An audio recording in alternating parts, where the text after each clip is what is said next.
salue tous au nom du Seigneur Jésus-Christ. Vous vous sentez bien? Je salue les hommes de Dieu qui sont à ma droite. Et le Seigneur les comble davantage. Amen. Je salue aussi les diacres de plein évangile. Que le Seigneur vous bénisse.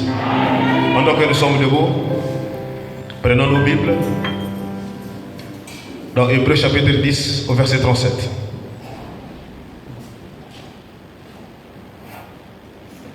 Hébreux chapitre 10 verset 37. Vous êtes là? La Bible dit encore un peu de temps, celui qui doit venir viendra. Il ne tardera pas. Mon juste vivra par la foi. Mais s'il se retire, mon âme ne prend pas plaisir en lui.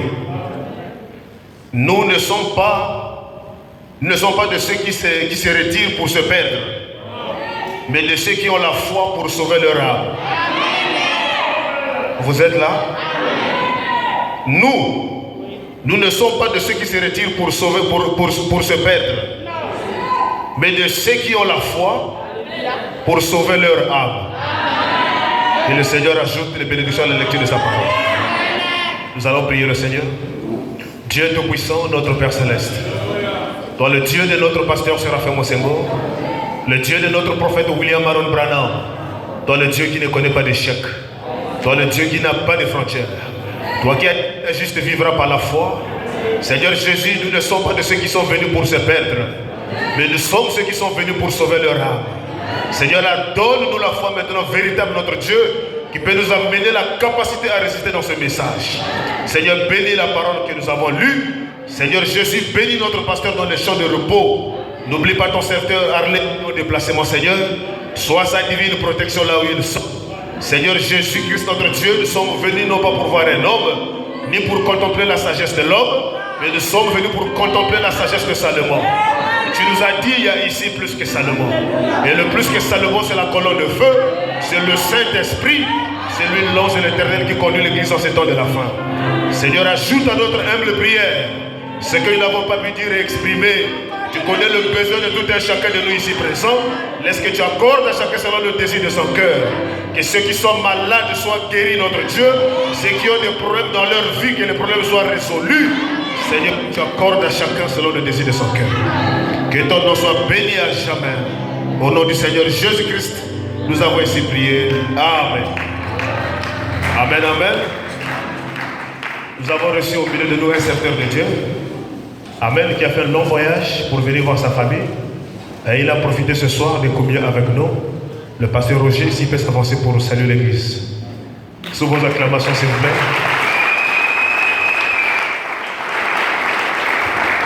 Shalom, mon Dieu. Shalom l'église. Je suis le pasteur Roger de Mbinda, à 7 km de la frontière de l'Ekoko. Que le Seigneur vous bénisse. Au Congo. Pas vers le Gabon ici, mais au Congo. Quand vous arrivez à la frontière, vous traversez à 7 km, vous êtes en Mbinda, avant de prendre le train pour Dolisie ou Pointe-Noire. Que le Seigneur vous bénisse. C'est un miracle pour moi d'être ce soir dans ce lieu, mais Dieu l'a voulu que son nom soit béni. Que le Seigneur vous bénisse, pasteur. Soyez le bienvenu au milieu de nous. Que le Seigneur vous bénisse. Merci beaucoup. Est-ce qu'on peut acclamer fort pour le Seigneur Jésus-Christ? Sentez-vous bien dans sa divine présence. Amen. Je salue tout le monde là-bas. Le pasteur, l'honorable Tanguy, que le Seigneur vous bénisse. Le pasteur Martin, vous tous là-bas, que Dieu vous comble. Amen. J'ai un glorieux témoignage ici. Amen. Avant de commencer, j'aimerais donner ce témoignage. Dimanche, vendredi, nous avons reçu un nouveau frère qui était venu. Il ne prie pas avec nous, mais il a été invité certainement par une personne. Amen. La personne est venue vendredi, il est revenu dimanche. Mais pendant que la parole était prêchée dimanche, le Saint-Esprit a mis un point dans son serviteur de parler sur la dîme. Amen. Une nouvelle personne, quand il a écouté que la dîme c'est une grande bénédiction, l'ancien s'est repenti d'avoir triché Dieu durant toute sa vie. Amen. Et il a cherché mon numéro. Et il m'a appelé, et il m'a déposé dont RTL Monnaie une dîme de 60 000 francs. Un païen. Et il a demandé, frère, je veux vivre ce que vous avez prêché, mais priez que votre Dieu m'ouvre les portes. Et je le soutiendrai encore plus davantage. Alors je lui ai dit que comme la dîme appartient à la maison de l'Éternel, ni moi un ministre, un diacre n'a pas le droit de manger la dîme. Est-ce que vous êtes là? Je l'ai amené dans la maison du trésor.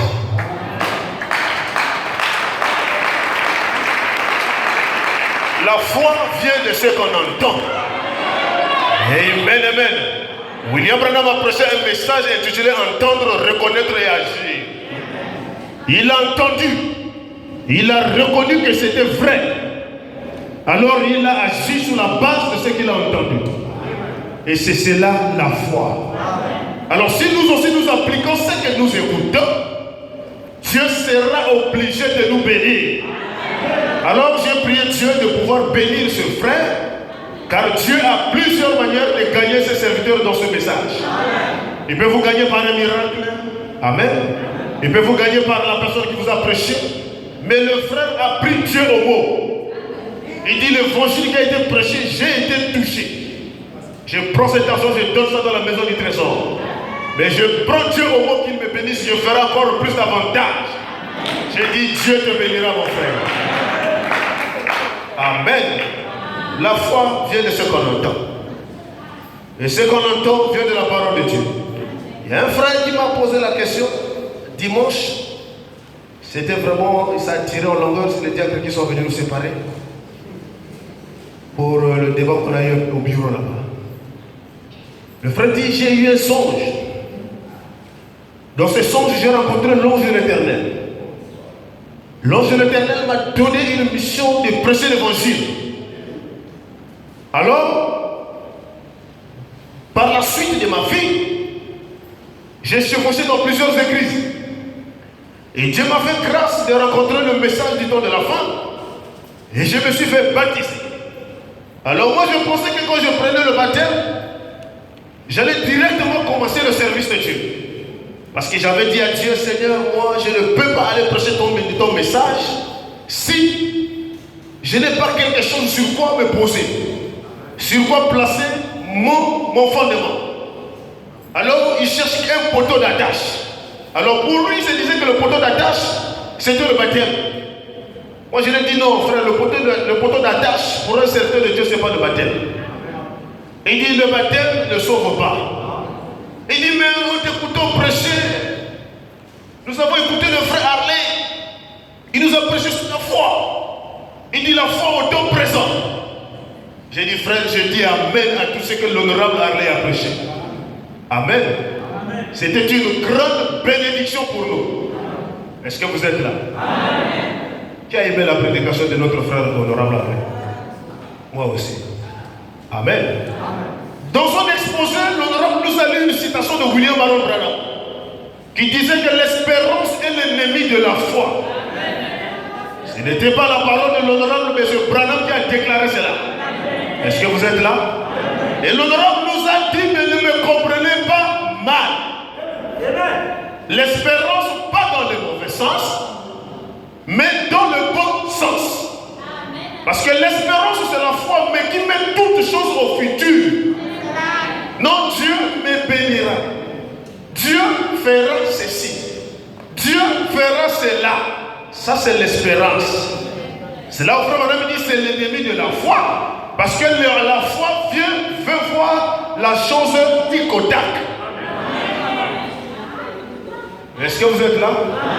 Quand on prie pour ton frère, tu es guéri, tu dis amen, je suis guéri. Ça c'est la foi.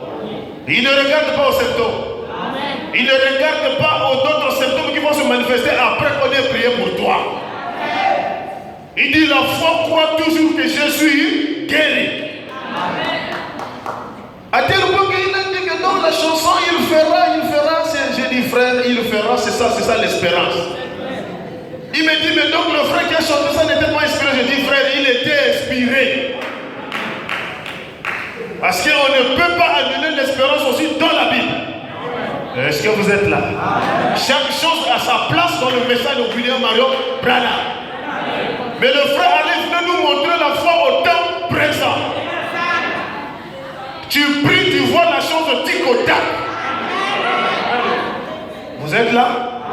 Lui il me dit, mes frères, donc Dieu est venu. Tu dis Abraham 25 ans, il fallait qu'il attende jusqu'à 25 ans plus tard. J'ai dit frère, c'est pas moi qui ai dit ça. Abraham a reçu la promesse dans Genèse chapitre 12. Amen. Mais quand la promesse lui a été faite, Abraham a cru à la promesse. Il ne montrait pas qu'il doutait dans son cœur. Ni ne témoignait pas aux gens que ce que Dieu lui avait promis était faux. Est-ce que vous êtes là?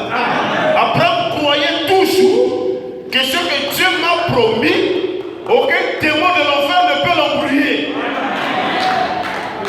À tel point qu'il a commencé à payer le trousseau. Quand il vient voir madame, il y a déjà quelque chose, madame dit, il n'y a pas. Abraham dit, ça viendra. C'est la foi. Amen. J'ai dit aux frères, ça n'annule rien. Le contraire, je suis en train de te parler sur la foi mentale. Il dit, tu peux penser avoir la réelle foi, mais tu as la foi mentale. Nous avons vu l'apôtre Pierre, il a marché sur le sol sans avoir reçu le baptême du Saint-Esprit. Est-ce que vous êtes là? Il a prêché la parole. Dans Marc 10, Jésus les a envoyés aller prêcher la parole. Ils ont fait des miracles, ils sont revenus en se réjouissant. Jésus-Christ les a dit, ne vous réjouissez pas de ce que les démons vous ont soumis, mais réjouissez-vous de ce que vos noms sont écrits dans le livre de vie de l'agneau. Est-ce que vous êtes là? Et William Branham dit, ne peut naître de nouveau. C'est celui qui a le nom dans le livre de vie de l'agneau. Est-ce que vous êtes là? J'ai dit frère, ça n'annule rien. Le contraire, quand quelqu'un a la foi mentale, avec une sémence prédestinée dans son cœur, il peut penser qu'il a déjà la foi surnaturelle, alors il est encore au niveau de la foi mentale. Mais alors la foi mentale, c'est une foi qui doit travailler, qui doit aimer la vie de prière, la vie de consécration, la lecture de la parole.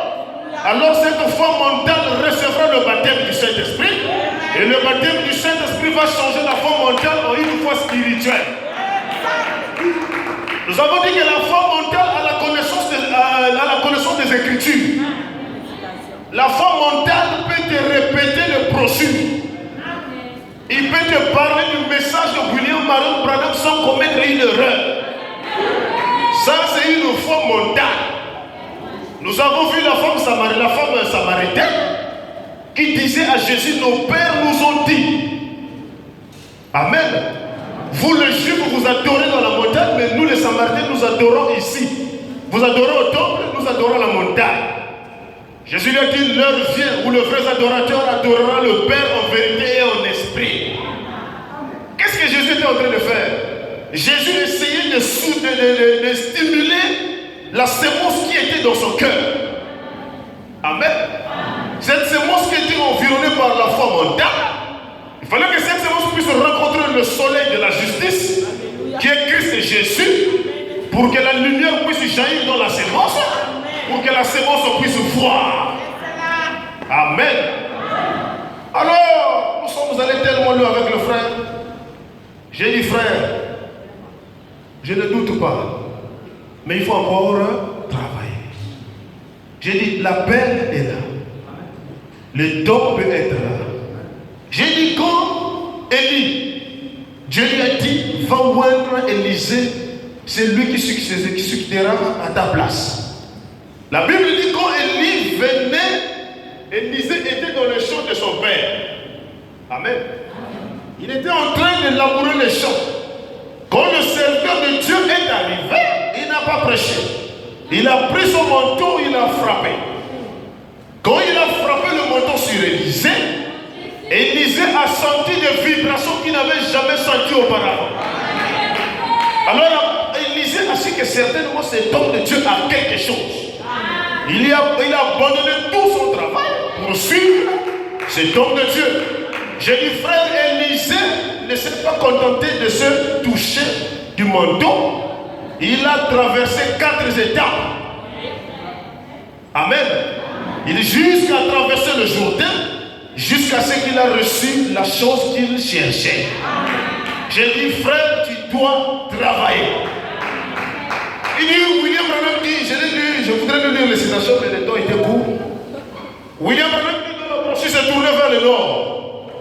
Au paragraphe 61, prêché en 1920. Au paragraphe 20, prêché en 1961. Tournez vers le nord.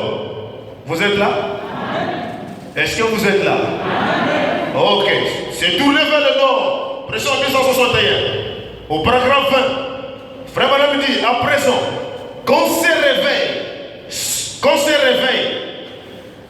quand à se réveil, jumeaux, l'un produit un homme qui veut être intellectuel et bâtir des écoles, ils essayent d'éviter cette question de la nouvelle naissance. Est-ce que vous êtes là? Nous sommes en train de parler sur la foi. Laissez par notre pasteur, le lieu d'habitation du Saint-Esprit. Nous sommes encore sur la foi. Et il doit réellement avoir la foi. Vous êtes là? Vraiment, à présent, quand à se réveille, jumeaux, l'un produit un homme qui veut être un intellectuel et bâtir des écoles. Ils essayent d'éviter la question de la nouvelle naissance. L'Église essaye de l'éviter. Aujourd'hui, on reçoit des gens par le baptême d'eau. On les introduit dans l'Église au moyen du baptême d'eau. Frère Branham dit, vous pourriez les introduire dans l'Église au moyen du baptême d'eau, mais vous ne les introduirez jamais en Christ au moyen du baptême d'eau. Est-ce que vous êtes là? Non, frère, je me suis fait baptiser, je suis devenu chrétien. William Branham, tu ne l'es pas encore. Le baptême ne fait pas de toi croyant. Amen. C'est une conscience. Amen. De quelque chose qui se fait à l'intérieur. Qu'est-ce qu'on appelle en réalité une conscience? Une bonne conscience. Une bonne conscience, c'est comme quelqu'un qui loue une maison. Quand la personne loue sa maison, il est conscient de la fin du mois, si je ne paye pas, on doit me mettre dehors. Donc la personne qui a une bonne conscience doit d'abord savoir que la fin du mois, il doit payer sa maison. C'est ça une bonne conscience. Donc quand la personne a une très bonne conscience, voilà la personne qui se dirige vers le son. Il y a un travail qui s'est fait pour son cœur. Il a commencé à croire que le message est vrai. Il commence à comprendre que Branham est un prophète envoyé de Dieu. Il commence à comprendre que le pasteur Séraphin Mossego était un bon pasteur. Alléluia. C'est encore le début. Bon, est-ce que vous êtes là? Mais quand vous vous faites baptiser, William Branham dit cela vous introduit dans l'église. Mais ça ne vous introduit jamais dans le corps de Christ. Vous êtes là? Vous pourriez les introduire dans l'église au moyen du baptême d'eau, mais vous ne les introduirez jamais en Christ au moyen du baptême d'eau. Frère Madame dit, il doit naître de l'esprit. Et il dit, c'est vrai. Il faut naître de nouveau pour rentrer dans le corps de Christ. Et dans le corps de Christ, il n'y a pas de critiqueur. Là-bas, il n'y a pas de racontage. Là-bas, on ne soupçonne pas le mal d'un frère. Là-bas, il n'y a pas de rancune à l'intérieur. Frère, les gens sont remplis de rancune. D'autres ne savent pas pourquoi la rancune est rentrée dans son cœur. Frère, quand tu écoutes le mal de quelqu'un, sans vérifier réellement si c'est lui qui a commis ce tort, tu as simplement écouté par le canal d'une personne. Voilà donc aussi tu rentres dans la haine contre l'individu. L'ennemi de mon ennemi, c'est mon ennemi. Ça, c'est des choses qui ne doivent pas exister dans le message.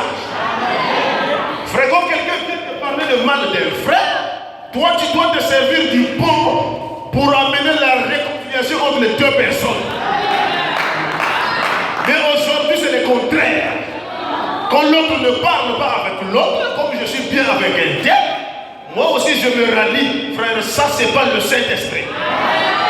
Et peu importe comment tu es baptisé tôt par le Seigneur Jésus-Christ, hein? Tu n'es pas dans le corps mystique de Jésus. Vous êtes dans le corps local. Alléluia. Dans la foi à laquelle Dieu a pourvu, prêchant 53, au paragraphe 65. Frère Branham dit ceci. Et c'est pareil pour beaucoup de mes chers baptistes ce soir. Ils connaissent seulement le baptême de l'Église. Frère, moi je me suis fait baptiser, c'est fini. Frère Branham les appelle les baptistes. Hein? Et ils connaissent que le baptême qui les a fait introduire dans l'Église. Mais le baptême qui vient de Dieu, c'est le Saint-Esprit. Qui vient comme un vent impétueux. Il y a des gens qui croient qu'au baptême tôt, mais ils ne veulent pas recevoir le baptême qui vient de Dieu. Vraiment, le baptême qui vient de Dieu, c'est le baptême du Saint-Esprit. Mais le baptême qui vient de Dieu, c'est le Saint-Esprit qui vient comme un vent impétueux. Le même hier, la voie à laquelle Dieu a pourvu. Amen. Je suis en train d'abord de lire.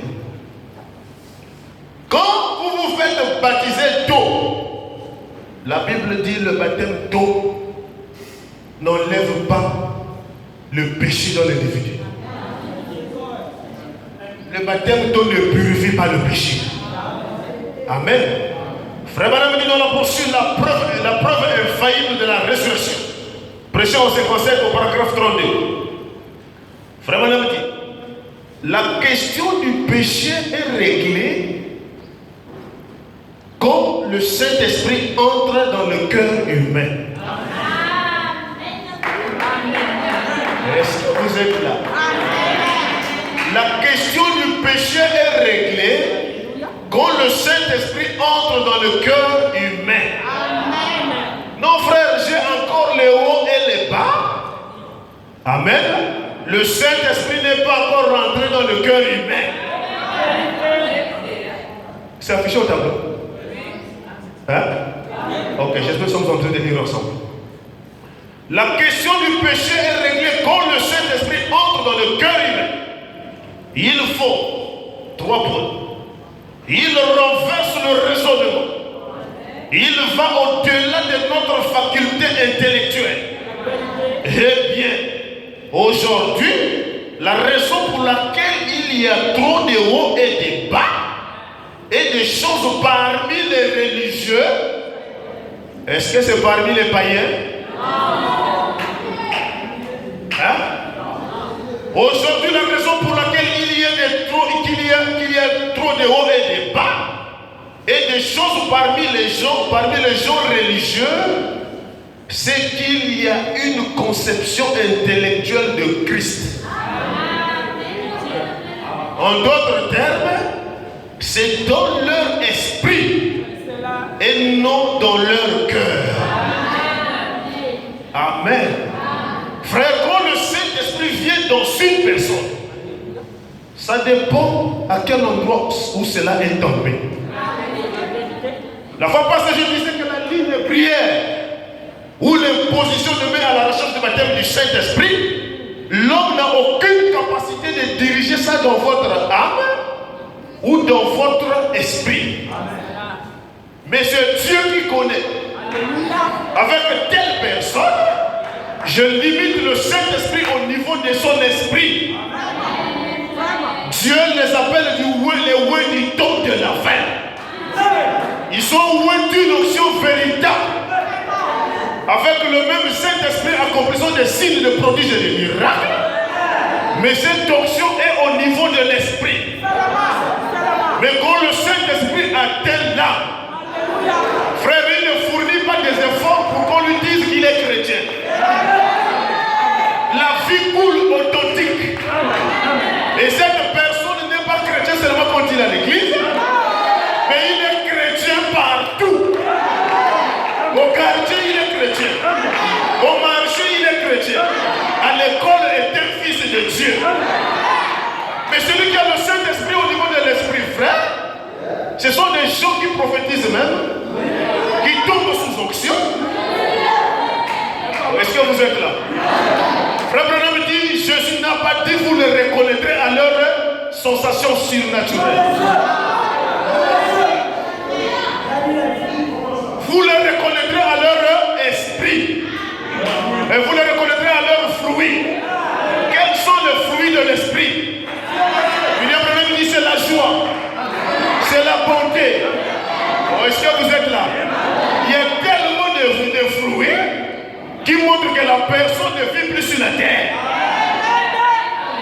Et il a pour père un Père céleste. Mais celui qui a le Saint-Esprit au niveau de l'esprit, frère, il s'attriste facilement. Et lui, quand il s'attriste, il ferme les rancunes.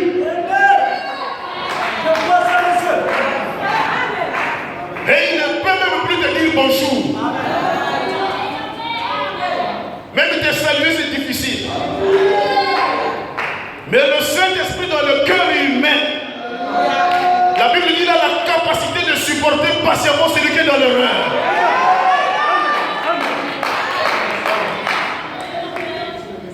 Patiemment supporter celui qui est en erreur.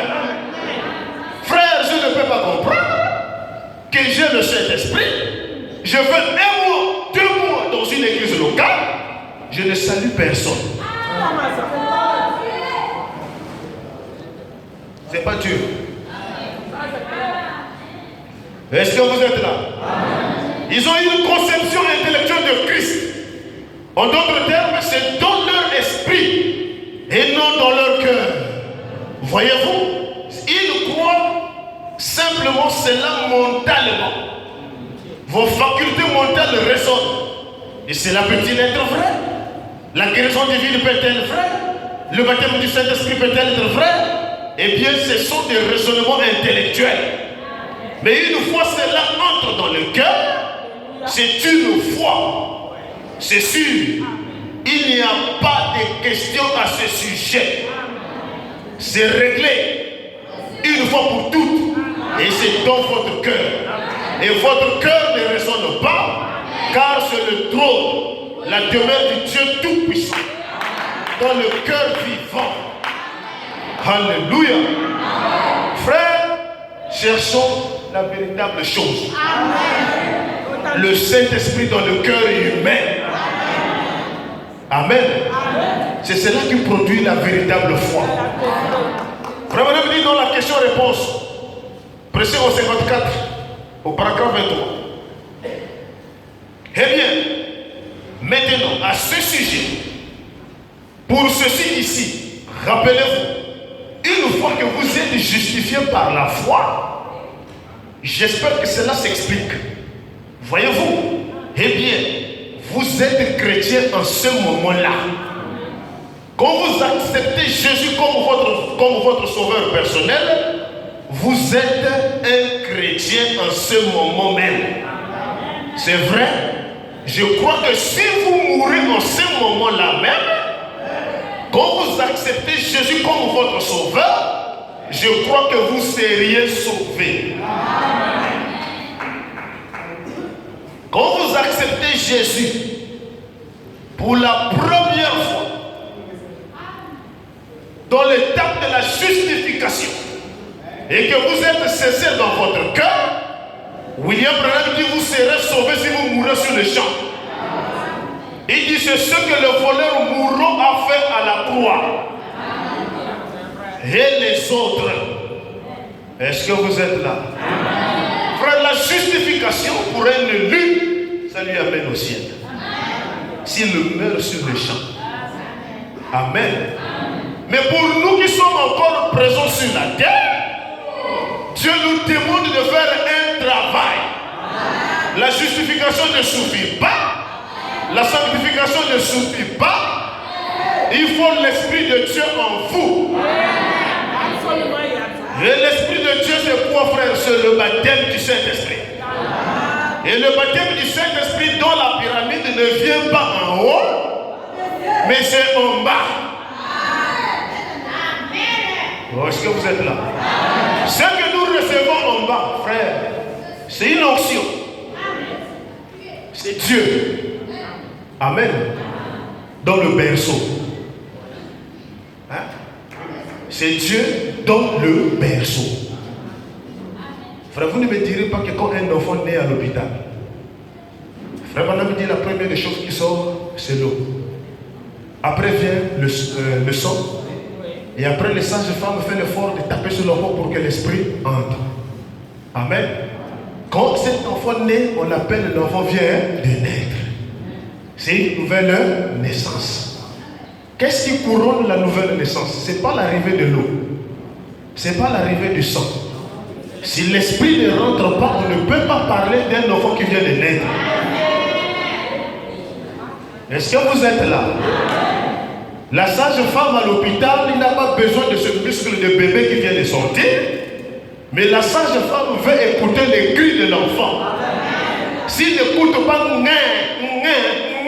l'enfant est déclaré mort-né. Est-ce que vous êtes là? Frère Madame dit c'est l'eau qui sort le premier. Et dans la parole, cette eau n'est pas le sceau du baptême, mais c'est le sceau de purification. C'est le sceau de la parole. Oh, est-ce que vous êtes là? Dans l'Ancien Testament, il y avait ce qu'on appelait le sceau de purification. Et dans le sceau de purification, on mettait le fil rouge à cramoisi. Vous êtes là? On plaçait le poids rouge, et on mettait la vache rouge qu'on brûlait au feu. Et toutes ces choses mélangées ensemble, ça faisait de l'eau de purification. Et frère Madame dit, cette eau de purification n'était pas mise dans n'importe quel endroit. Cette eau était censée conserver dans un vase pur. Et frère Madame dit, ces vases purs, ce sont des Éphésiens 4. Ce sont des hommes de Dieu qui ont rencontré Dieu face à face. Quand il te prêche la parole, il est en train d'asperger en toi le sceau de purification. Quand il prêche l'évangile, il dégage le sceau de purification. Donc tu deviens pécheur, en écoutant l'évangile, tu retournes étant changé. Les sceaux de purification sont mis dans des vases purs. Et des vases purs, ce sont des Éphésiens 4 qui ont rencontré Dieu et qui ont une expérience réelle. Et quand ils prêchent aux soi-disant croyants, leur cœur est vivement touché. C'est la vie de la parole. Voilà vos eaux de purification. Amen. Alors, dans la statue de l'homme parfait. Donc je disais, quand un bébé sort à l'hôpital, frère Madame dit, vous les mamans qui partent à l'hôpital, qu'est-ce qui sort en premier lieu? Les mamans dans l'église répondent l'eau. Et en deuxième portion, le sang. En troisième portion, c'est la vie qui rentre. Frère, si la vie ne rentre pas dans un bébé, je répète, on n'appellera pas ça nouvelle naissance. La nouvelle naissance est couronnée par l'esprit qui rentre dans le bébé. Et je répète, quand quelqu'un est né de nouveau par l'esprit qui rentre, je prends l'exemple. Jésus-Christ, né d'une vierge appelée Marie, n'est-ce pas? Il a grandi jusqu'à 33 ans. 33 ans, Jésus arrive aux eaux du baptême. Quand il s'est fait baptiser par Jean le Baptiste, la Bible dit le ciel s'ouvre. L'Esprit de Dieu est descendu du ciel sous la forme d'une colombe. Et l'Esprit n'est pas venu se poser comme quand nous enseignons dans l'église catholique, mais cette colombe est rentrée. Hein? En d'autres termes, Jésus a reçu le baptême du Saint-Esprit quand il fut baptisé. Qui peut dire Amen? C'est la vérité. Le Saint-Esprit entra en Jésus le jour du baptême d'eau. Vous ne me montrerez plus là où il a reçu encore un autre esprit. Jésus doit grandir avec le même esprit qui est rentré le jour d'eau, le jour du baptême. Il doit grandir avec ça. Il doit marcher avec ça. l'Esprit l'amène dans le désert. Jésus fait 40 jours dans le désert. C'est la même onction qui est en lui, qui est en train de faire le travail. Le même esprit qui est rentré le jour du baptême l'amène à la montagne de la transfiguration. Et quand le même onction qui était rentré le jour du baptême arrive à la montagne de la transfiguration, Frère Branham dit c'était l'adoption de Jésus. Quand Jésus fut adopté, il n'y a pas une onction qui est encore quittée au ciel.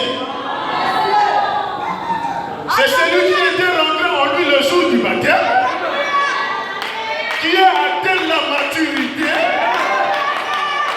qui est sorti de lui et qui l'a environné. Alors la foi peut parler, celui-ci est mon fils bien-aimé, et écoutez-le.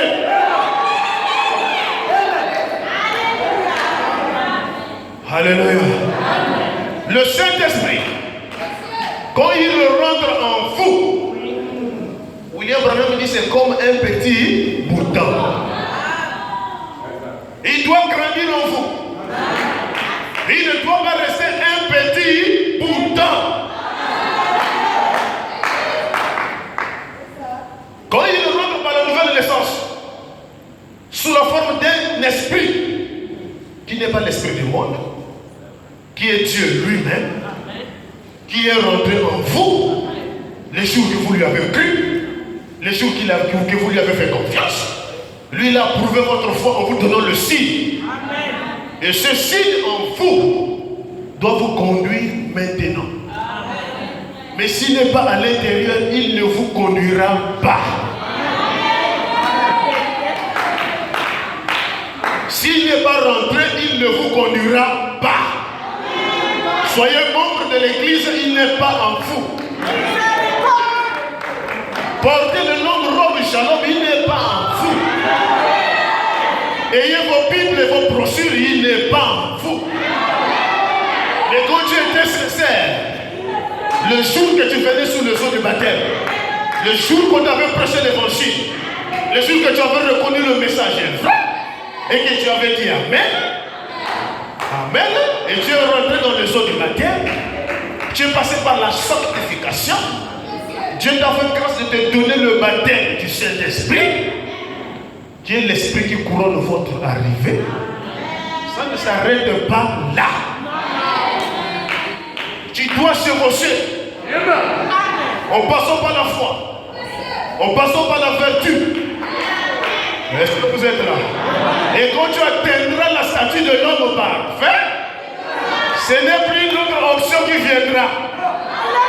Mais c'est Christ Jésus, la pierre de fête, qui descendra lui-même, non pas pour entrer, mais c'est pour dire que celui-ci est mon fils bien-aimé. Écoutez-le. Et tu deviens un homme mûr.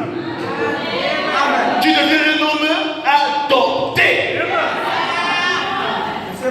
Frère, un homme adopté, il n'a plus besoin de dormir pour entendre la voix de Dieu.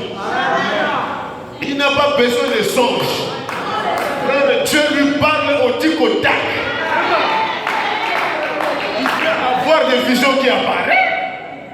Il a la connaissance de la voix audible. Il peut discerner la voix de Satan et la voix de Dieu. Parce qu'il est dans un niveau où les autres ne sont pas arrivés. Vous êtes là? Frère Branham dit dans la statue de l'homme parfait, prêché en 62, au paragraphe 82. Frère Branham dit, remarquez, vous ne devez pas naître de nouveau. Ok. Vous devez naître de nouveau. Quand vous naissez de nouveau, 3 points. Vous ne pouvez pas naître de nouveau sans avoir la foi. Donc celui qui a la foi, c'est celui qui est né. Quand tu es né, Dieu te donne la foi. Et frère, cette foi n'est pas mortelle. Parce que c'est une foi qui vient de traverser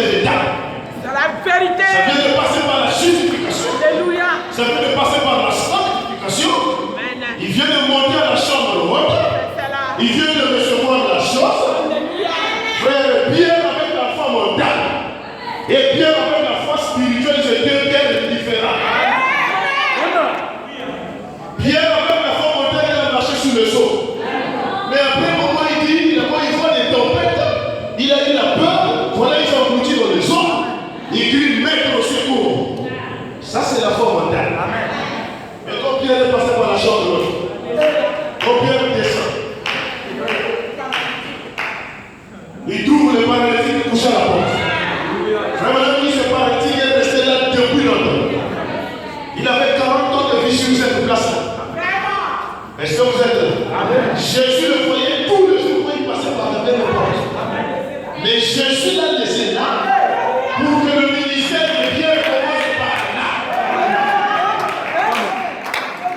Et moi j'ai toujours cru, Dieu peut faire déplacer le pasteur pour que ta foi soit venue.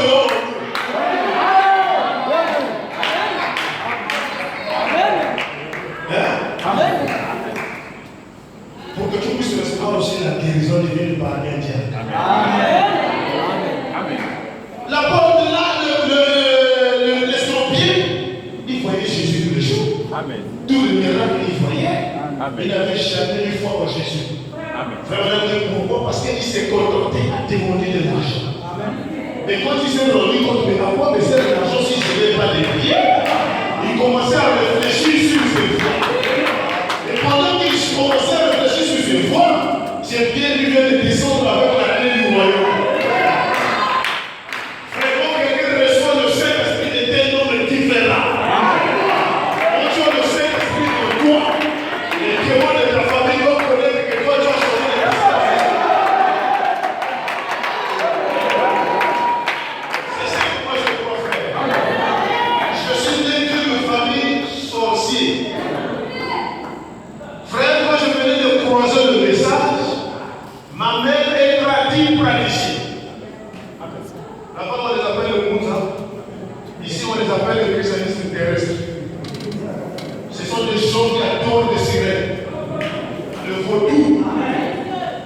Frère, à un moment on m'appelle au téléphone et dit je n'ai pas besoin de t'appeler pour savoir que si tu as encore sonné ou pas.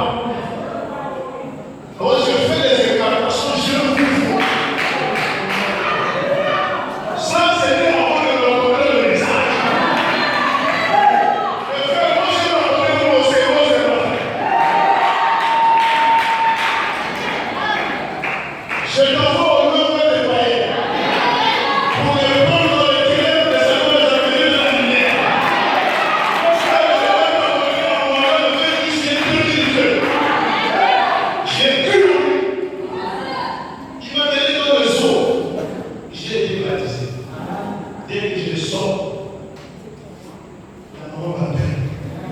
C'est comment tu peux je fais des déclarations, je ne vois plus. Je l'ai dit que la dispensation a changé. C'est même plus les témoins de famille qui me contrôlent.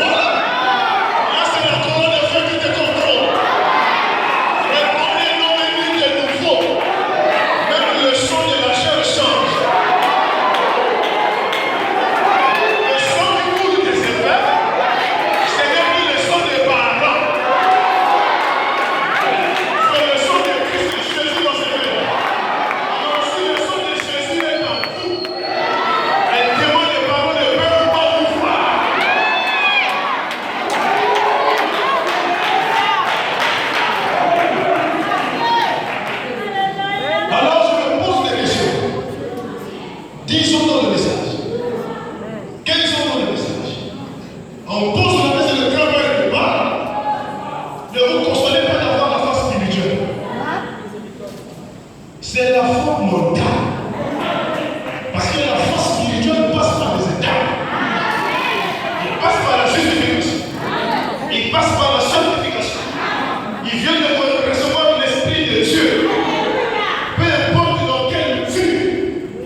nature qui rentre. Dieu n'a pas de petite partie faible. Mais il n'a pas de grande partie forte. Donc Jésus justifie ce Dieu au monde. D'abord, la sanctification, c'est Dieu en vous. Personne ne peut ôter les l'éligible si ce n'est pas Dieu qui les confère. Le bouillon quand même dit faites attention, un homme de bonne moralité peut aussi faire ça. Donc, c'est l'éligible le plus fidèle, le plus maudit, ce n'est pas aussi la sanctification. Frère, à quel moment c'est la sanctification? C'est quand tu es complètement délivré de ça. C'est pas que quand tu es à l'église, tu es au l'éligible, tu pars à la maison, tu prends le l'éligible, tu es réveillé. À l'église, tu es dans l'éligible Shalom. Il y a beaucoup qui sont comme ça. Ils sont chrétiens pendant que nous sommes ici. Là, ils ont mis des robes de Shalom. Le foyer au quartier, tu vas les tenir. Il y a d'autres dans les salles, ils ont double tenue. Il y a des tenues de l'église, il y a des tenues des sorties. Et quand ils le sortent, frère, c'est des robes scandales. Des revolvers bien dessinés. Je ne crois pas au Saint-Esprit dans la personne qui lui fait mourir le corps.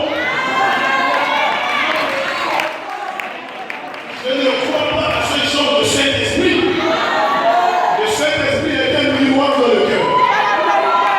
Quand il est dans le cœur humain, il devient un grand enseignant.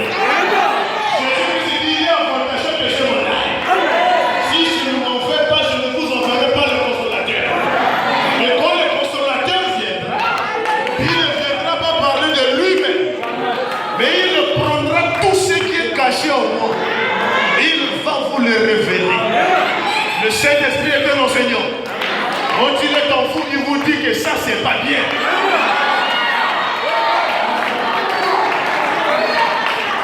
Et s'il n'est pas là, et c'est le mental qui est là, quand on cogne sur les robes serrées, tu vas voir un mot. Les robes sont renouvelées. C'est maintenant des robes à même chaîne. Mais les vieilles robes là sont cachées où? Dans les sacs. Mais or, la foi mondiale ne met pas dans les sacs. La foi mondiale déchire. Hein? La foi spirituelle déchire. Où il partage. Mais quand tu vas partager, tu dois choisir la personne qui est plus mince que toi. Sinon, tu vas contaminer le même démon en toi dans la personne. Je fuis ce qui est serré, je partage à celui qui est plus gros que moi. Je transmets le démon. Est-ce que vous êtes là? Quand ça me sert, je choisis la personne qui est plus mince que moi. Pour que ça ne soit pas scandale dans la personne. Oh, frère, mais toi, si tu aimes trop prêcher ces choses-là, je dis, c'est ce que moi je prêche. Frère, pour voir si l'église est spirituelle, il faut cogner sur tous ces côtés-là. Et si tu cognes trop aussi, si tu n'auras pas trop des amis. Mais on ne prêche pas pour avoir la popularité. Est-ce que vous êtes là? Nous prêchons pour transmettre Christ dans le cœur. Hein? Frère, je ne crois pas à un frère qui gère un copain, une copine au quartier.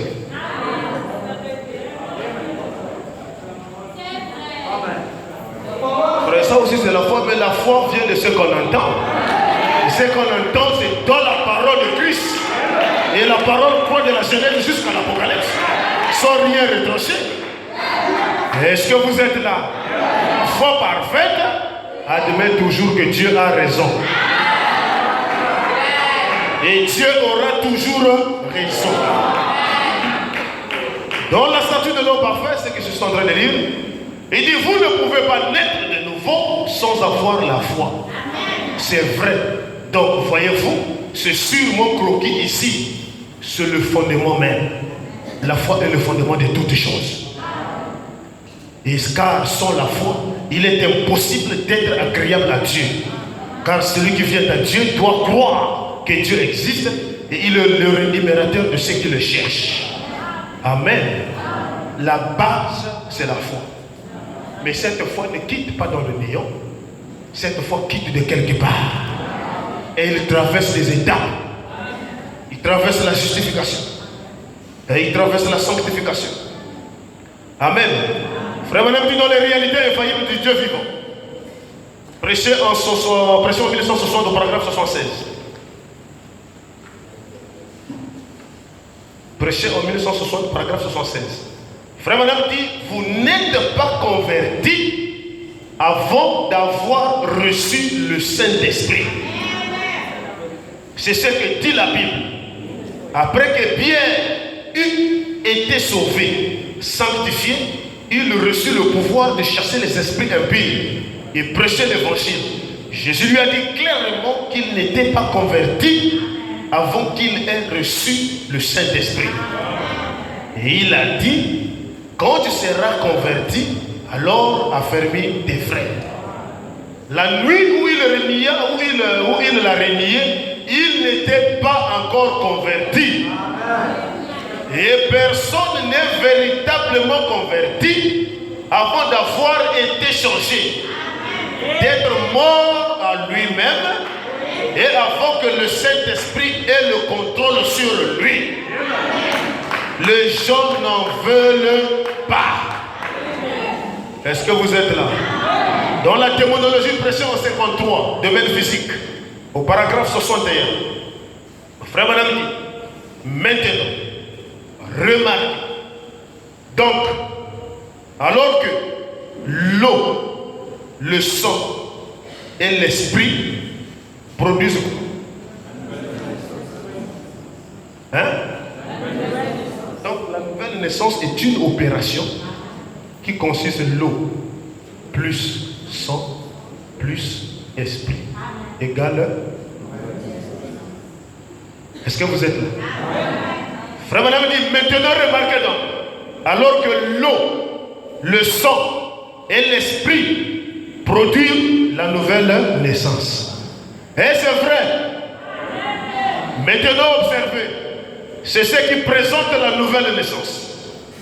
C'est ce qui représente la nouvelle naissance. Avant que la nouvelle naissance se produise, eh bien vous le mettez à la naissance d'un bébé. Qu'est-ce qui vient premièrement? De l'eau, puis du sang. Ensuite, voyez-vous, c'est ce qui produit la vie. Voyez-vous, c'est ce qui produit la personne.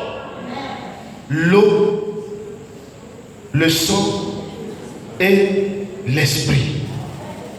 Si ces choses ne sont pas là, on ne parle pas de la nouvelle naissance.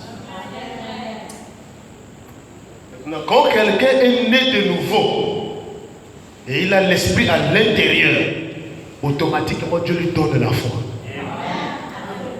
La foi de croire la parole. La foi de persister aux épreuves. La foi de persister au danger.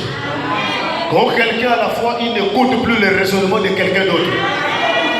Que 10 000 personnes retournent dans le monde, lui il est convaincu que le message est la vérité. Nous ne sommes pas venus pour se perdre dans le message, mais nous sommes ceux qui ont la foi de sauver leur âme. Alors si j'ai la foi et la conviction de sauver mon âme, je ne dois pas regarder à ce que fait mon frère. Frère, comme je disais autrefois dans le message, William Branham dit qu'il y a 3 sortes de croyants. Est-ce que vous êtes là? Chacun vient pour un but. D'autres viennent, ils suivent les femmes. D'autres viennent parce qu'ils veulent être mariés. Et d'autres viennent parce qu'ils ont la conviction d'aller au ciel. Alors si tu te croises à celui qui vient que pour le mariage, vous n'aurez pas le même but. Vous n'aurez pas les mêmes objectifs. Alors frère, me dit, montre-moi avec qui tu marches. Je te dirai quel est l'esprit qui est en toi. Frère, si c'est le Saint-Esprit qui est en toi, tu aimeras la personne qui prie beaucoup. Et tu fuiras celui qui critique beaucoup. Hein? Si le Saint-Esprit est en toi, et tu auras que pour ami celui qui a la vie de prière. Vous allez lui tacter, mais le frère est différent, il ne veut pas voir tes amis dans l'église. Non, parfois c'est pas ça. Il s'est rendu compte que tous ceux qui veulent s'approcher de lui, ils viennent en mission pour perturber l'homme intérieur.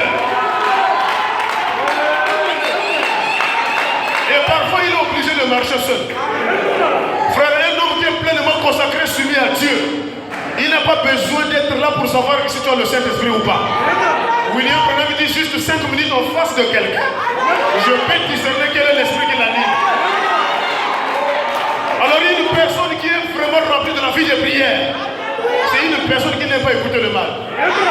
C'est une personne quand il est en communion avec toi, parlez-lui de Jésus, vous allez voir son cœur commence à bouillonner. Alléluia. Mais si ton cœur dans les communions, ça coûte que le mal des frères, il y a quelque chose qui ne va pas. Le cœur de quelqu'un qui a Dieu, frère, avant de quitter sa maison, il sait là où il doit aller. Là où il doit aller écouter l'évangile d'être proclamé dans la bouche. Il y a d'autres personnes qui n'aiment pas de communion. Vous lui dites qu'il est bizarre. Il ne veut pas des amis dans l'église. Lui, quand il sort, il part.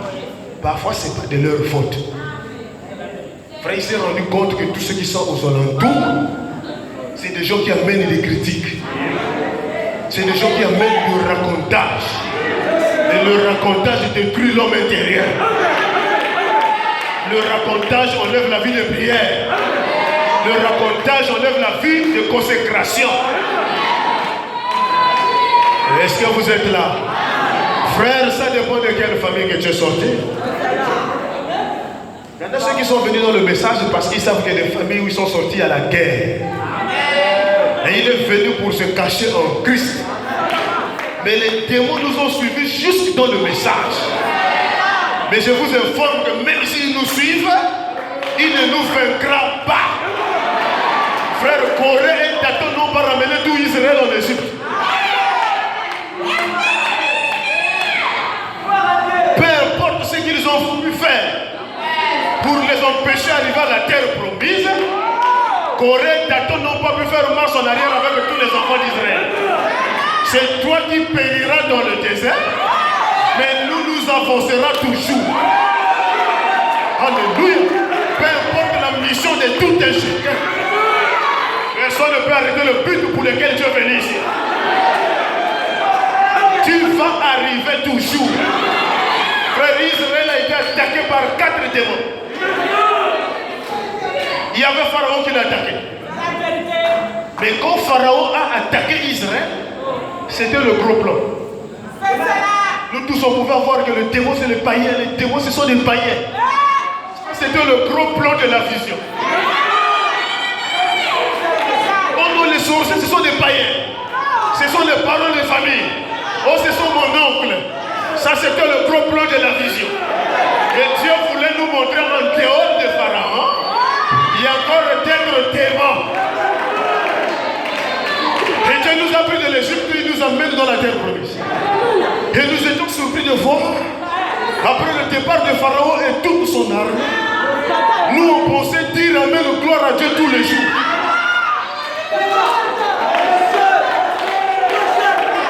Nous on pensait crier alléluia tous les jours. Et on vient de quitter la justification. On vient de traverser la mer Rouge. Mais quand on arrive dans le désert, on voit d'autres démons apparaître. Ce n'est plus Pharaon et toute son armée. On voit maintenant Corée et Dathan. Corée et Dathan n'était pas un Égyptien. On dit Corée et Dathan était un Israélite. Et il était né de la famille de Lévi. Et il était aussi un sacrificateur. Et un fils de Dieu. Mais comprenons mal des Écritures. Et sa mission, c'est de t'empêcher, toi, de ne pas finir la sanctification. Quand tu écoutes les critiques, le racontage, ce sont des démons qui t'empêchent de finir ta sanctification. Le frère m'a dit la sanctification, c'est l'étape le plus longue. Pour Israël, ça a duré 40 ans dans le désert. Et on ne sait pas la durée que ça fera dans ta vie. Alors veille à ce que Corée ne te transmet pas la chose. Alléluia. Corée dans le désert. Frère, il était spécialisé. Moïse est parti. formant le veau d'or. Il avait toujours des projets. Et frère Branham, il n'était pas quelqu'un de mauvais. Il dit c'est parce qu'il ne comprenait pas mal les Écritures, il ne comprenait pas bien les Écritures. Et quand quelqu'un ne comprend pas bien les Écritures, il va mal agir.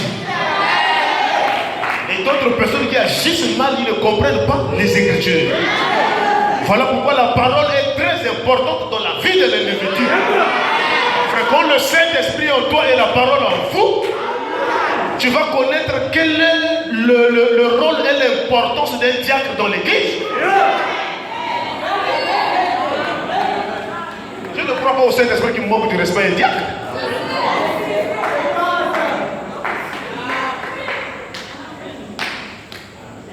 Hein?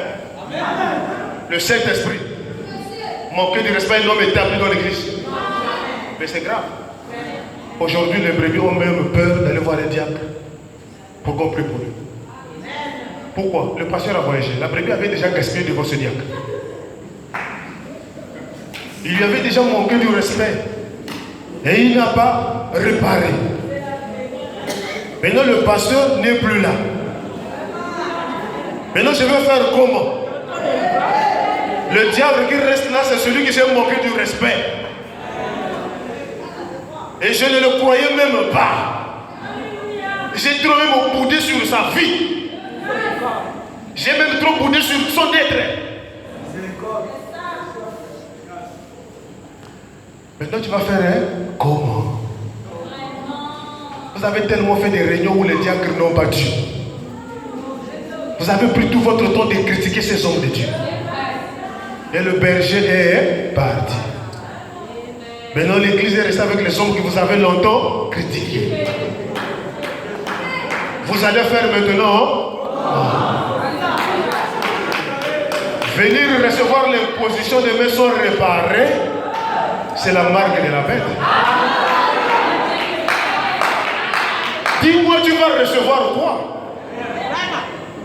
Rien. Chaque brebis fait l'effort d'écouter le mal des diacres. Vous serez bénis comment? Ce sont maintenant des nouvelles personnes qui efforcent un peu de voir des diacres. Mais les anciens, ils ont tellement critiqué par du mal. Et même quand ils ont des problèmes, ils ont du mal de composer le numéro du diacre. Hein? L'unité de la foi. Unissons-nous. Le pasteur a dit l'église a été dédicacée, effacez tous les mal. Mettons ça à la poubelle. Hein? Réconcilions-nous. Formons une grande famille. C'est le diable qui fait ces choses pour nous empêcher à recevoir les bénédictions. Frère Branham a prêché un message, les portes dans la porte. Il y a une seule porte, mais il y a beaucoup de portes. La seule porte, c'est Christ Jésus. Mais Jésus a plusieurs membres dans son corps qui forment aussi des portes. Ta bénédiction peut être par une soeur, ta bénédiction peut être par un frère. William Branham a fait une ligne de prière un jour dans son église et une soeur a prié pour quelqu'un avant que la personne arrive après Branham. Est-ce que vous êtes là? Quand la soeur a prié par la foi qui l'a tourmenté, la brebis avait déjà reçu le Saint-Esprit. Mais la maman a dit non, je vais quand même avancer jusqu'au prophète. Quand la personne arrive devant le messager le dit Dieu est déjà guéri quand la soeur l'avait prié pour toi. Donc sa bénédiction n'était pas liée au messager. C'était lié à la personne. Toi aussi tu ne sais pas par quelle porte tu seras béni. Aimer tout le monde et considérer chaque personne. N'ayez aucun grain d'amertume vers les personnes. Considérez chaque fils de Dieu. Frère, la foi est une ferme assurance. La foi vient de ce qu'on entend. Mais dans la foi, il y a beaucoup de branches. Dans la foi, il y a beaucoup de compartiments. Frère, la foi c'est croire au tic-au-tac. Je dis amen. La foi c'est conserver la guérison. Je dis amen. Mais la foi a aussi une seconde main. La seconde main de la foi c'est quoi? C'est adopter une attitude mentale. C'est-à-dire, on a prié pour toi. Ou Dieu t'a promis quelque chose. Tu regardes que la chose n'est pas là. Mais et pourtant, tu as témoigné que tu es guéri. Qu'est-ce que tu dois faire, frère? Tu ne dois pas perdre l'espérance. Tu ne dois pas perdre l'espoir. Et tu ne dois pas aussi dire aux gens que ce que j'avais témoigné, c'était faux. Alléluia. Maintenant, tu dois garder la seconde main. C'est quoi la seconde main, frère? C'est une attitude qu'on adopte. William Branham prie pour un aveugle. Et frère Branham prononce un ainsi dit le Seigneur, tu es guéri. Et tout le monde connaissait que ainsi dit le Seigneur ne faillit pas. Et l'aveugle est resté toujours aveugle. Et il est reparti chez le messager. Mais Branham, tu as fait la ligne de prière, je suis avancé. Tu as dit ainsi dit le Seigneur que je suis guéri, mais je suis toujours aveugle. Le messager lui a donné la seconde main. Quelque chose qu'il pouvait s'appuyer pour ne pas perdre sa foi. Il lui a dit, crois toujours quand ainsi dit le Seigneur ne faillit pas. Alors quand il est sorti là, le frère a crié lui-même quelque chose. Alléluia. Pour appuyer ce qu'il a déjà conçu dans son esprit. Il a pris un morceau de papier. Il a écrit édition spéciale, je suis guéri. Frère, c'était la seconde main. Et il n'était pas encore guéri. Mais il devrait témoigner, porter ça sur lui. Je suis déjà guéri.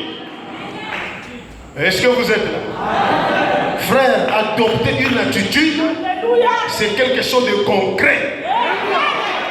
Frère Branham donne un exemple.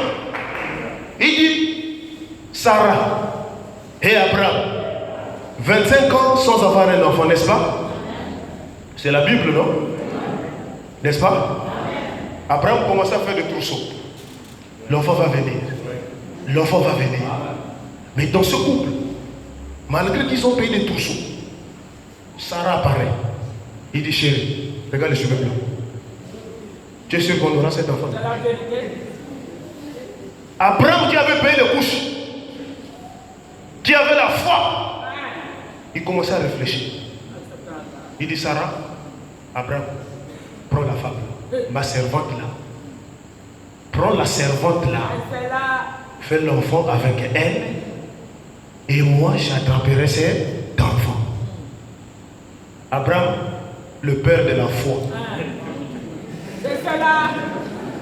Avec les couches à la maison. Hein? Avec les couches et les berceaux. Abraham n'a pas dit que Sarah, c'est un péché.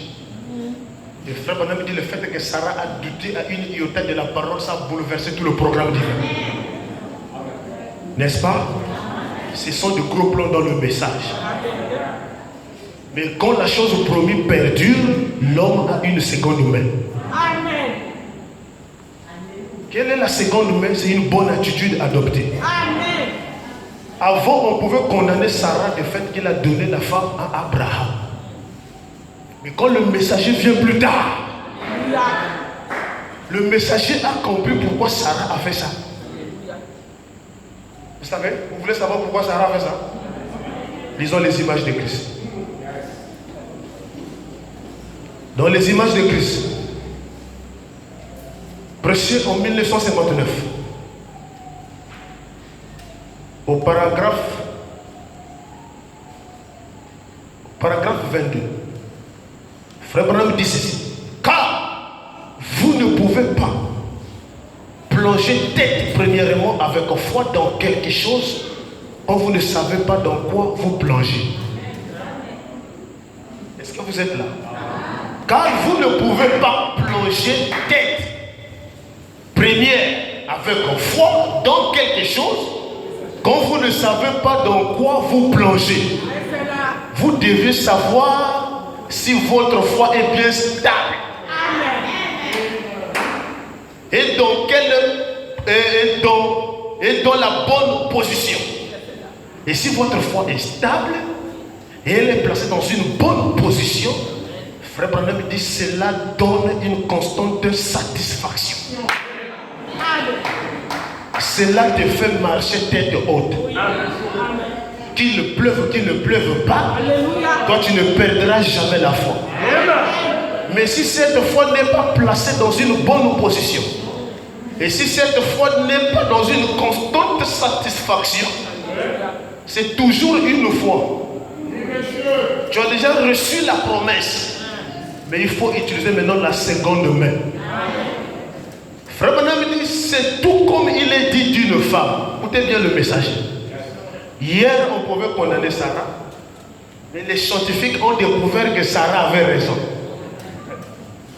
Tout comme il est dit d'une femme qui, une fois mariée, est si anxieuse d'enlacer son premier petit bébé qu'elle ne sait du tout simplement pas.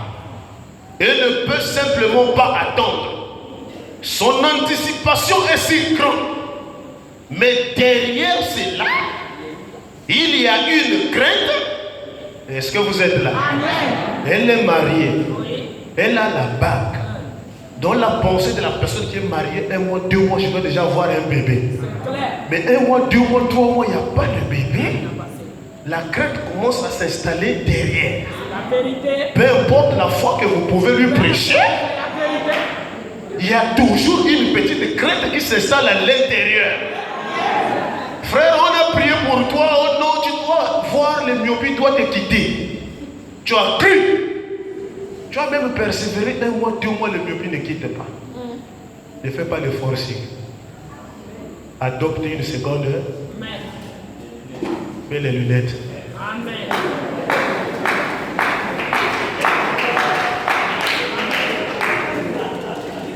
Est-ce que vous êtes là? Cela ne veut pas dire que si tu mets les lunettes, tu ne crois pas. Je dois tout le temps témoigner à ce témoin, je te vaincrai tôt ou tard.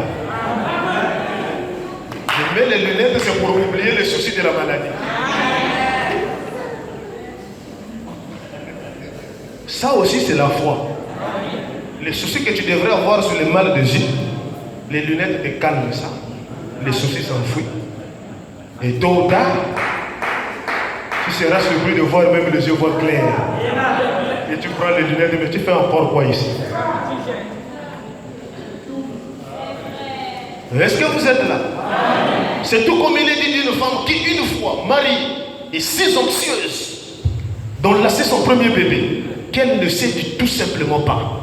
Elle ne peut tout simplement pas attendre. Son anticipation est si grande. Mais derrière cela, il y a une crainte. Si elle ne devient pas enceinte, tout de suite, cela signifie pour elle, elle n'aura pas cet enfant. Ensuite, cela s'éloigne tout le temps de plus en plus. La promesse était là, et la chose a tardé à venir. La crainte s'installe, la bénédiction s'éloigne de temps en temps. Pendant que cette bénédiction est en train de s'éloigner de temps en temps, Frère Branham donne la solution. Ils ont un remède à cela de nos jours. Et cela a fonctionné dans tous les âges. Si cette femme voit ou croit qu'elle ne va plus donner naissance à cet enfant, si elle prend la décision d'adopter adopter un enfant. Vraiment, pourquoi elle va adopter un enfant? Si cette femme croit qu'elle ne va plus donner naissance à cet enfant, si elle prend la décision d'adopter un, eh bien, la première des choses que vous saurez, c'est qu'elle deviendra enceinte d'elle-même.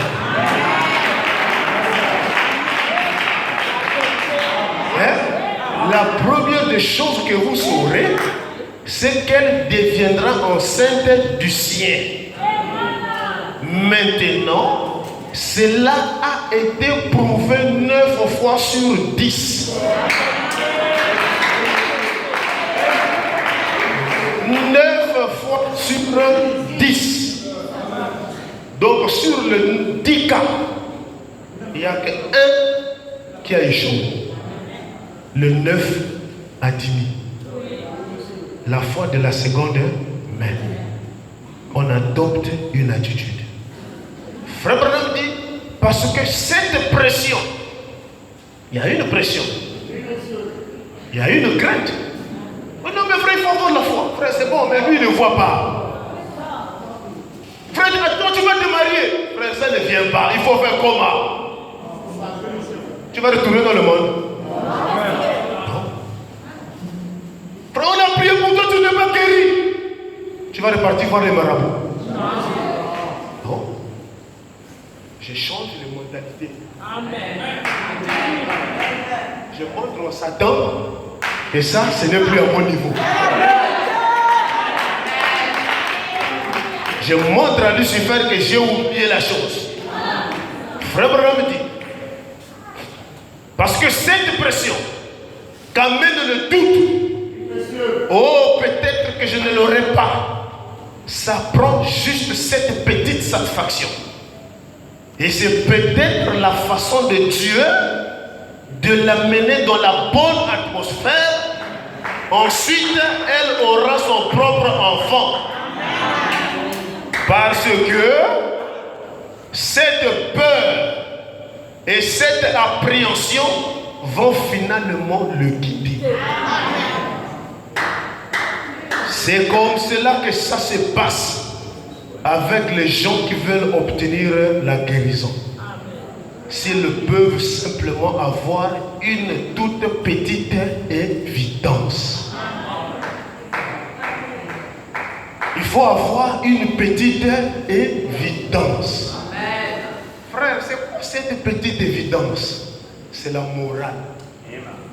Le croyant ne perd pas la foi. Peu importe comment tu reçois des coups, adopte une certaine attitude. Il y a eu un esclave qui a été acheté en Afrique, amené aux États-Unis. Nous connaissons tous l'histoire. On l'a privé de son père, privé de sa mère, sa patrie. Il s'est retrouvé dans un pays lointain. Mais il n'avait jamais perdu la foi. Parce qu'il savait que le sang qui coulait dans ses veines, c'était le sang d'un roi. Frère, même les gens qui venaient pour payer des esclaves, ils ont posé la question, mais pourquoi celui-ci est différent de tous les esclaves? Est-ce qu'il mange différemment des autres? Il dit non. Il mange dans la même assiette. Mais qu'est-ce qui le rend différent? Frère Branham dit, il a parcouru ses origines. Il s'est rendu compte que le pays dans lequel il venait, il était le fils d'un roi.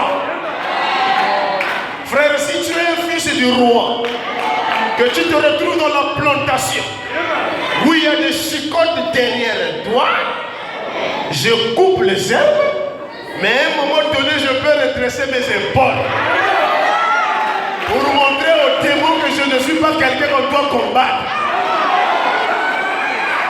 Frère, la foi c'est autre chose. La foi c'est pas des explications parce qu'on ne voit pas ça. Mais dans la foi il y a des attitudes qu'on adopte. Frère Branham, la Bible nous parle d'une histoire. Je vais vous parler de ça. Il est l'heure. Amen. La Bible nous parle un peu de Léa.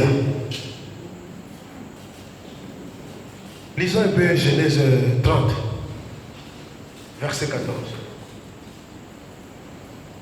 Genèse 30, verset 14. Frère Madame dit Ruben, excusez-moi. La Bible dit Ruben sortit au temps de la moisson des blés et trouva des mandragores. Personne ici ne connaît les mandragores. N'est-ce pas? Trouva des mandragores dans le champ et les apporta à Léa, sa mère.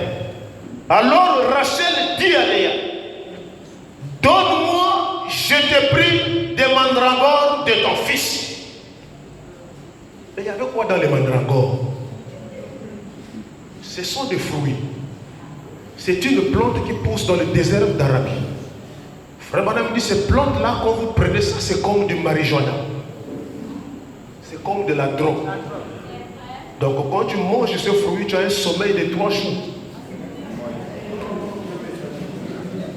Et tu ne peux pas te réveiller. Et à tel point que les savants ont dit que Jésus avait mangé des mandragores. Voilà pourquoi il a dormi 3 jours. Et on nous manque quand on est venu voler son corps. Vous voyez?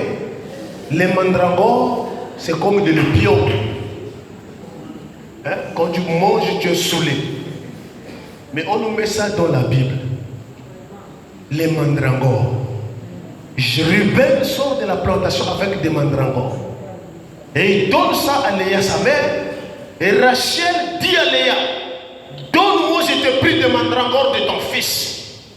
Elle lui répondit, est-ce que tu aies pris mon mari pour que tu prennes aussi les mandragores de mon fils? Rachel dit, eh bien, il couchera avec toi cette nuit pour les mandragores de ton fils. Il y a quel rapport ici? Le soir, comme Jacob revenait des champs, Léa sortit à sa rencontre et dit, c'est vers moi que tu viendras, car j'ai acheté pour les mandragores pour ton fils. Et il coucha avec elle cette nuit. Écoutez le verset 17. Dieu exauça Léa, qui devient enceinte, et enfanta un 5e fils. Dieu, pour exaucer Léa, elle ne mettait plus au monde depuis des années. Mais qu'est-ce qu'elle a fait? Elle a utilisé les mandragores. Et avec les mandragores, elle est devenue enceinte. Frère, dans la foi, il y a des branches. Alléluia. La foi vient de ce qu'on entend. Je dis amen. Mais la foi est une inspiration. La foi crée des choses qui ne sont pas dans la Bible. Et Dieu aussi l'a créé ça, il dit amen. Tu vas poser la question, mais il a trouvé ça où? Je ne sais pas. Dieu est mystérieux. Comment est-ce que les gens ont pu recevoir la guérison au temps de Pierre? Il dit, Pierre va avancer vers ici. Mais nous sommes tellement nombreux, nous ne pourrons pas nous imposer les mains. Son nombre va passer vers là. Couchons-nous seulement de son côté, là où il y a l'ombre. Quand l'ombre nous touche, nous serions guéris. Frères, ils ont été guéris. Pourquoi? Ils ont adopté quelque chose qui n'était pas écrit. La foi est une révélation. Je me souviens d'une sœur ici. Son enfant avait 2 fois son gagné le bac. Et pour la 3e fois, je vois la sœur apparaître à la maison. Il dit, frère Brice, ma fille, 3 fois son le bac. Cette fois-ci, je ne veux pas qu'elle rate. Elle prend une enveloppe d'argent. Elle dépose, elle part. J'ai dit, ça c'est mettre Dieu à l'épreuve. J'ai dit, Seigneur, cet argent, si tu n'exauces pas la sœur, je ne donnerai pas ça à l'église. Mais si tu bénis la sœur, je mets ça dans les offrandes. Frère, je suis allé à la chaire, j'ai prié. Et la sœur, sa fille, a eu le bac.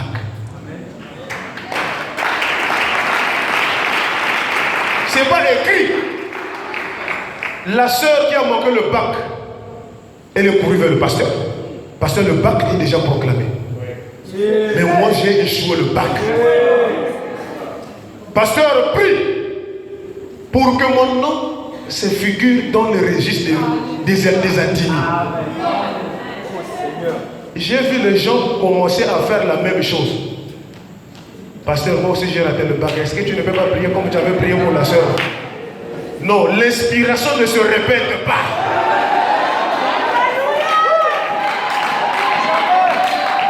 L'inspiration ne se répète pas. Et l'inspiration, on ne le copie pas. Oh non, mais pasteur, tu avais prié pour cela qui avait raté le bac. Prie aussi pour moi pour que l'État refait le bac. Ça ne viendra pas. Parce que vous n'étiez pas dans le même poussé à bout que la soeur. Et vous n'étiez pas dans la même atmosphère que la soeur. Pasteur, j'ai raté le bac. Ça vient d'être affiché. Mais prie pour que mon nom s'affiche parmi les animaux. C'est écrit où? Ça ne se fait pas. Mais le pasteur retrousse les épaules. Il dit, Dieu Tout-Puissant donne le bac à ta fille. Amen. Mais comment est-ce que ça va se résoudre? Nous tous, on ne connaît pas. Mais comme c'était une inspiration venant de Dieu, la seconde main, l'inspiration divine, Dieu est allé voir le président de la République. Il dit, toi le président, tu ne vois pas que toi-même l'année là, il n'y a pas eu beaucoup d'ateliers au baccalauréat. Omar Bongo écoute l'inspiration, il ne voit qu'il lui parle à l'oreille. Toi, quand tu regardes un peu la liste des activités, tu ne vois pas qu'il y a moins des activités. Le président sort à la télé. Et je déclare, cette année, c'est le bac annulé. Il y a eu moins des activités, tout le monde doit refaire le bac. Ils n'ont pas su qu'il y a quelqu'un qui a prié. Ils n'ont pas su qu'il y a quelqu'un qui a utilisé la seconde main. Une attitude positive. Une inspiration non écrite. Mais quand ça quitte du ciel, ça tombe dans le cœur. Et quand tu appliques ça, Dieu doit éprouver. Que le Seigneur vous bénisse. Shalom.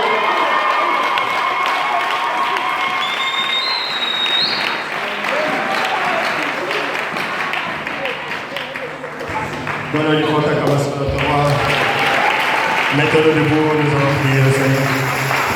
Ma foi regarde à toi. Ma foi regarde à toi. Toi.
béni à jamais. Béni Seigneur Jésus. Seigneur ça. Béni chaque âme, Seigneur Jésus. Qui a bien entendu ta voix ce soir. Enlève les doutes, Seigneur. Enlève la peur dans nos cœurs, Seigneur Jésus. Enlève les inquiétudes, oh Dieu. Laissez le Saint-Esprit qui apparaît ce soir. Oui, ça va.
bénissons encore de nouveau ce soir, Seigneur Jésus. Pour ta grâce infinie, Seigneur, qui nous a été apportée ce soir. Nous sommes arrivés au terme de cette réunion, Dieu. Nous consacrer notre retour en tes saintes mains, Seigneur. Toi qui as béni notre arrivée, oh Dieu. Que tu bénisses encore de nouveau, Seigneur Jésus, notre retour. Et inonde chaque cœur ce soir, oh Dieu de la foi. Afin que, Seigneur Jésus, nous puissions vivre comme Job avec à son époque, Seigneur. Remplis nos âmes de la foi, oh Dieu. Pour que nous puissions vivre comme ton messager, William Ayamana. Afin qu'il par la foi cet âge mauvais, Seigneur. Inonde chaque cœur ce soir de la foi, oh Dieu. Et que tu accordes à tout un chacun ce que son cœur réclame, Seigneur. Exauce chaque requête. Exauce chaque prière, Seigneur Jésus. N'oublie pas celui qui a parlé de ta part. Tu connais ses besoins. Tu connais ses requêtes, Seigneur. Donne-lui selon le désir de son cœur. Bénis son épouse et sa famille, Seigneur. Bénis chaque officiel de cette église. Leurs épouses et leurs enfants, Seigneur Jésus. Sans oublier notre pasteur. Il ne cesse de réclamer la prière. Puisse fortifier sa chair, Seigneur. Renouvelle ses forces, oh Dieu. Et n'oublie pas son épouse. Ainsi que toute sa famille, Seigneur Jésus. Bénis les divins enfants du Seigneur. Et bénis notre chemin de retour. N'oublie pas la réunion de vendredi. Ainsi que le dimanche, Seigneur. Nous le consacrons entre tes saintes mains. Et la même onction qui nous a conduits ce soir conduise les jours à venir. Dans le nom merveilleux de Jésus-Christ. Nous avons tous prié avec foi. Amen. Et Amen. Donnons une photo de